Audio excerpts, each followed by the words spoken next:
You wake up, doesn't matter what time. You don't have a boss, you don't have an alarm. You are the alarm for half the stock market. You check your phone. Overnight, while you were asleep, you made more money than most Americans will make in their entire lifetime. Not from working, just from existing. Your net worth ticked up almost $1 billion before you even brushed your teeth. You're the richest person in American history. Let's see what that actually feels like. You own more than most countries. Your personal fortune, just you, one person, is worth more than the GDP of Portugal. More than New Zealand, more than Greece.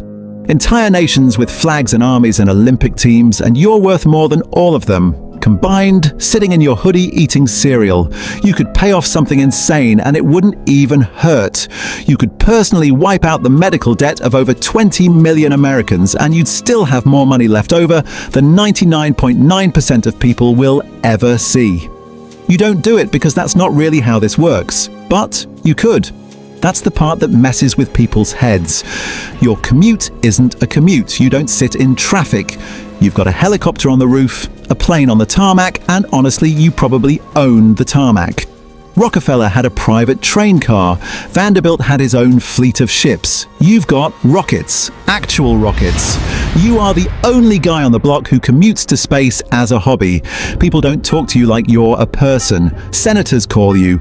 Presidents want photos with you. Foreign governments adjust policy based on what you tweet at 2 a.m.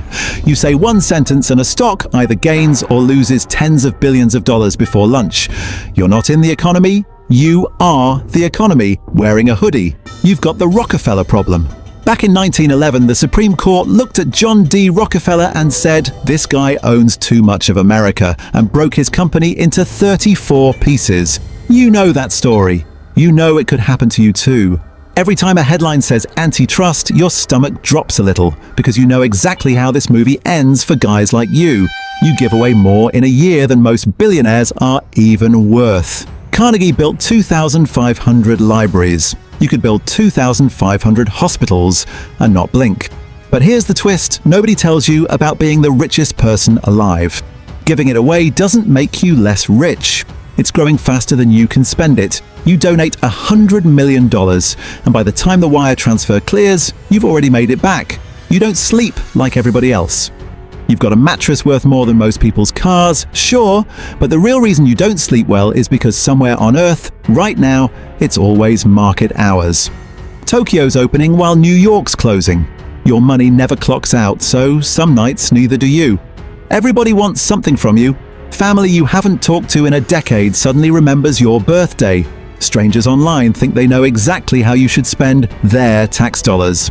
Even though you don't pay in like a regular W-2 employee, you pay in ways most people can't even picture. Every decision you make becomes a national headline. You buy a company, it's news. You don't buy a company, that's also news. You start comparing yourself to ghosts. You look back at Rockefeller, 2% of the US economy in his pocket. You look at Vanderbilt, more personal cash than the entire US Treasury. You realize you're not just competing with the guy next door anymore. You're competing with dead guys from history textbooks, and weirdly, you're winning. The American economy today is over 20 times bigger than it was in Rockefeller's day, and you're still holding a bigger stack in a bigger world than he ever touched. And then it hits you. Being the richest person in American history isn't really about the number. Rockefeller's number is gone. Vanderbilt's fortune got split 100 ways among descendants you've never heard of. Carnegie gave his away on purpose. The money doesn't stick around forever. What sticks around is whether you built something, a railroad, a car company, a library, a rocket, that the next 100 years of Americans are still standing on top of. So you close your phone. Somewhere out there, your net worth just moved again. Up or down, doesn't matter. You're still the richest person in American history.